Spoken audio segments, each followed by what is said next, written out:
All right, guys. This week we're going to be going over just a double leg setup off of if they have lapel control here. So one thing I'm going to do is I'm going to start to bring this arm up and over. I'm going to cut this elbow in here. As I cut my elbow in, I'm going to be dropping my level, dropping my knee, getting to this position, and that allows me to have good inside position here. Then what I'm going to do is control the legs. I'm going to be stepping up with my other leg, and I'm just going to continue turning until I take them down. One more time. Here, boom. The arm's going to come up, through, and then dropping in at the same time. Boom.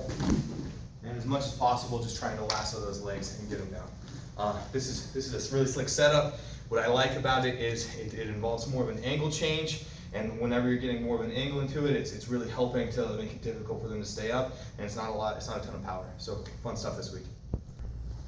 All right, guys. This week we're going to be continuing with the back attacks. I'm pretty excited. We're going to look at some cool stuff this week.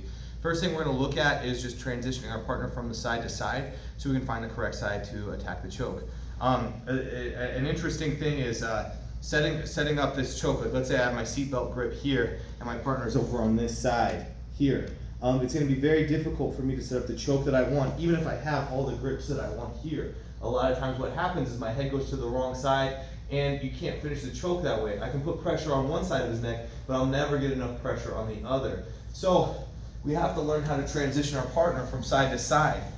Back in the day, we used to learn the transition where you'd unhook your leg, you'd hip out underneath them, you move them over to the other side, and it's very effective. However, what I prefer to do and what I've been using is just stomping on the hip, and that's been just a better transition for me. So I'm here, and I've got everything that I want. I want to ideally take him over to this side. He's got other ideas, so he starts to take me this way, here. Now that I'm here, I want to make sure that my head is blocking his. I don't want to make sure that he's not able to get his head down to the mat. So that's when I kind of curl up. From here, what I'm going to do is I just bring my heel up to the hip. I usually try to stomp like I'm like just stomping above here. I'm going to go ahead and extend my arms away till we get over to the other side. As soon as we're here, I can start working on my attack for the rear naked choke. I'm gonna, normally what I do is the transition is I just bring one arm up here to grab the shoulder, so it's like a little checkpoint. My other hand is gonna come up to the bicep, or that same hand is gonna come up to the bicep as my arm comes around. This hand is gonna come behind the head here.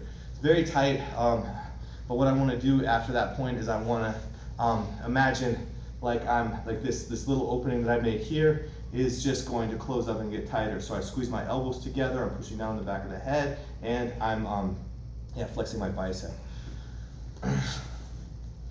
The next thing we'll go over is when your partner starts to defend.